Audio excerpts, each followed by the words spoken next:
El intercesor, capítulo 14. Un padre para los huérfanos. Cuando la mujer tuberculosa murió, dejó 4 niños pequeños. Esto fue una prueba tan dura para su marido que cayó en malos hábitos por la bebida y los descuidó mucho. Un día el señor Howells estaba agobiado por esto, y Dios le mostró claramente que tendría que hacer algo por los niños. Le preguntó qué debía hacer él con ellos, y cuando Reese no le dio respuesta, Dios le dijo: «A menos que me des una respuesta, tendrán que ir al asilo de los pobres». Luego le preguntó: «Si algo le sucediera a tu hermano o a tu cuñada, ¿permitirías que sus hijos fueran al asilo?». «Claro que no», respondió el señor Howells. «¿Por qué me respondes tan rápido respecto a tu propia familia?», dijo el señor, «y no tienes nada que decir respecto a estos 4 huerfanitos». «Bueno, pues son de mi propia sangre, sí, pero el espíritu es más que la sangre». El asunto llegó a una crisis cuando el padre se fue y abandonó a los niños. El primer pensamiento de Reese Howells fue hacerse responsable él mismo por ellos, como un guardián, y pagar a una mujer para que fuera y los cuidara en la casa. Ya era más de lo que otros hubieran hecho, pero el Señor le dijo: «Ellos lo que necesitan es un padre, no un guardián. Yo soy un padre para los huérfanos, pero no puedo serlo para ellos estando en el cielo, por eso debo serlo por medio de ti». Tenía que hacer frente a lo que eso significaría: constituir un hogar con ellos y ganar suficiente dinero para mantenerlos hasta que el menor fuera mayor de edad. Sería invertir en ello 15 o 20 años de su vida y olvidarse de sus esperanzas de llevar algún día el mensaje del Espíritu Santo al mundo. Más aún, ellos no eran sus hijos, no sentía el amor de un padre hacia ellos, y no existía nada en él que desease hacerlo. Esta era la primera prueba sobre la realidad de su posición como mártir, que vino súbitamente contra él. En cuanto a esto, el espíritu lo desafió. Él debía haber tomado el lugar de la madre en la tuberculosis y en la muerte, pero el Señor se la había llevado a ella y lo había devuelto a él como un mártir viviente. Si esto era real, entonces debía reemplazarla tomando su lugar en el cuidado de los 4 pequeños. No tuvo respuesta y no se atrevió a cuestionar la autoridad del Espíritu Santo en su vida. Pero dijo: «Debes tener la naturaleza de Dios para amar a los niños de otra gente como si fueran los tuyos». Así que le dijo al Señor: «Estoy dispuesto a que seas un padre por medio de mí, pero no puedo hacerlo a menos que los ames a través de mí, para que no sean como adoptivos, sino como hijos engendrados, y para llevar a cabo esto tendrás que cambiar mi naturaleza». Reese nunca pensó en realidad que Dios podría hacerlo, pero él lo hizo. Una noche, arrodillado al lado de su cama, sintió el amor de Dios derramándose sobre él. Su amor por los huérfanos era un amor sin límites por aquellos 4 niños. Ahora nada podía impedirle ir a vivir con ellos. Sintió que los niños tenían derecho a él. Lo definió de esta manera: cualquier niño sin padres tiene derecho a que Dios sea su padre. Entonces, estos 4 huérfanos tienen derecho a que el Espíritu Santo sea un padre para ellos por medio de mí. Pero el amor divino no podía limitarse solamente a 4, dijo. Sentí que amaba a cada niño pequeño en el mundo que no tuviera a nadie que lo cuidara. Era el amor de Dios fluyendo a través de mí. Hizo arreglos para que alguien cuidara a los niños temporalmente mientras hacía los preparativos para irse a vivir con ellos. Para él ya no era una prueba, sino un gozo. Sin embargo, el mismo día en que debía irse, 3 tías de los niños dijeron que les gustaría llevárselos para darles un hogar. El Señor le mostró que esa era su provisión para ellos, pero que él había obtenido la posición de padre para los huérfanos.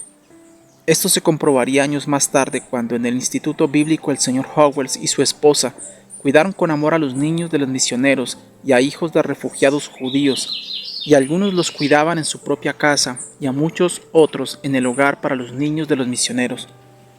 Todos podían ver cómo Dios les había dado un corazón de padre y madre, el cual podía juntar no a 4 sino a 70 niños bajo sus alas. Comentando sobre esto tiempo después, el señor Howells dijo: «El lugar de intercesión logrado aquella primera vez aún permanece firme. No hubo necesidad de que el Señor me examinara de nuevo, a no ser que en mí hubiera existido indiferencia o algún desvío. Desde esa posición obtenida uno puede orar continuamente por los huérfanos y pedir al Señor que sea un padre para ellos, aún por medio de otros.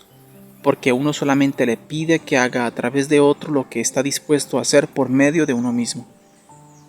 Esa es la ley de la intercesión en cada nivel de la vida. Solo podemos interceder por otros cuando hemos sido examinados y comprobados que estamos dispuestos a hacerlo con nosotros mismos. Cristo es un intercesor porque Él tomó el lugar de cada uno por quien oró. Nunca se nos llama a interceder por el pecado, pues ya Él lo hizo una vez y para siempre, pero a menudo sí se nos llama a interceder por los pecadores y sus necesidades.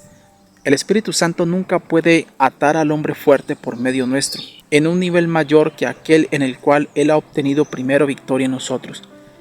Dios también usó a Rhys Howells de una manera maravillosa para revelar su amor hacia el padre que había abandonado a los niños. Durante 16 años, desde que era un muchacho, el señor Howells había pagado dinero al Club Recavita para beneficio del enfermo, pero ahora el Señor le dijo que no debía seguir pagándolo más. Mientras el Señor fuera el dueño del dinero, dijo Rhys, yo no podría usarlo sin su permiso. El diablo estaba ocupado advirtiéndome que no tendría provisiones para el día lluvioso, y en lenguaje más claro que mi fin sería en el asilo de los pobres.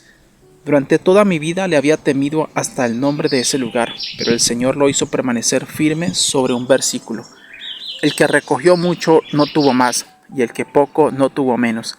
2 Corintios 8:15. Fue así como el Club Recavita tuvo que ir al altar y no se le permitió reclamar las cantidades ya pagadas. Ya habían pasado 3 meses desde que el padre abandonó a sus niños y dejó el distrito por un pecado que había cometido. Entonces el señor Howells fue guiado a pagar los atrasos del hombre en el Club Recavita y de ahí en adelante mantenerle los pagos al día. Era una indicación sorprendente, porque si no debía pagar sus propias cuotas del club, ¿cómo podría ser correcto que pagara las de este hombre? Pero el Espíritu Santo le reveló que su error no había sido pagar al club, sino la motivación que había tenido en mantener sus pagos al día. Dios lo había llamado a la escuela de la fe y por lo tanto, una vez obtenida la posición de fe, sería un sustituto absoluto para el club contra el asilo de los pobres. Vi igualmente claro, dijo el señor Howells, que no podemos decir que algo es errado para otros solo porque hemos sido llamados a dejar de hacerlo. Ello depende de nuestra posición o grado en la vida, de modo que pagó el club por este hombre y nadie más lo supo. No tuvo noticias sobre el hombre hasta casi 5 meses más tarde cuando recibió una carta de él diciendo que yacía en cama con tuberculosis y que había tenido una hemorragia severa. Durante 2 semanas había luchado consigo mismo para arrodillarse y pedirle perdón al Señor, pero estaba muy avergonzado de hacerlo porque había deshonrado el nombre bendito. Sin embargo, un domingo en la mañana vinieron los del Ejército de Salvación al frente de la casa donde permanecía, y mientras ellos cantaban, salió de la cama, se arrodilló y recibió el perdón y la paz. Ahora escribía a Rhys para decirle cuánto sentía al haberse rendido a la tentación y haber deshonrado a la misión con su pecado. Pedía a los amigos que lo perdonaran, puesto que el Señor ya lo había hecho. No tenía dinero para pagar su alojamiento y ya el doctor había hecho arreglos para que lo llevaran al asilo de pobres a la semana siguiente. Cuando el hombre supo lo que el señor Howells había hecho por él, el amor de Dios lo quebrantó. En vez de ir al asilo, fue llevado a la casa de su padre. También recibió un pago semanal durante 5 meses hasta que se fue apaciblemente a estar en la presencia del Señor, y sus pequeños recibieron 38 libras después de su muerte. El incidente causó un gran impacto en el pueblo. También fue una prueba para Rhys de que si daba obediencia perfecta al Espíritu, Dios no lo dejaría ir al asilo, sino que por medio de él evitaría que otros fueran allí. En todas estas experiencias el Señor tenía un doble propósito: la bendición para los necesitados y la transformación de su siervo. El Espíritu Santo me llevó de un nivel a otro, dijo. El proceso de cambiar la naturaleza de uno, el reemplazo de la naturaleza egoísta por la divina, es muy lento y amargo. Fue un diario morir para mostrar en adelante la vida de Cristo, pero esa vida era la de una víctima. Cristo fue la más grande víctima en la cruz, pero también fue el más grande vencedor, y el camino por recorrer diariamente era el sendero de la cruz. Cada motivo egoísta y cada pensamiento egocéntrico era tratado inmediatamente por el Espíritu Santo. En mis días de muchacho, el hombre más estricto que conocí fue mi maestro de la escuela primaria. Con cuánta frecuencia dije más tarde que el Espíritu Santo es 1000 veces más estricto. El profesor de la escuela podía juzgar solamente por los hechos, pero el Espíritu Santo juzga según los motivos. Una noche, por ejemplo, Rhys y su amigo estaban predicando al aire libre.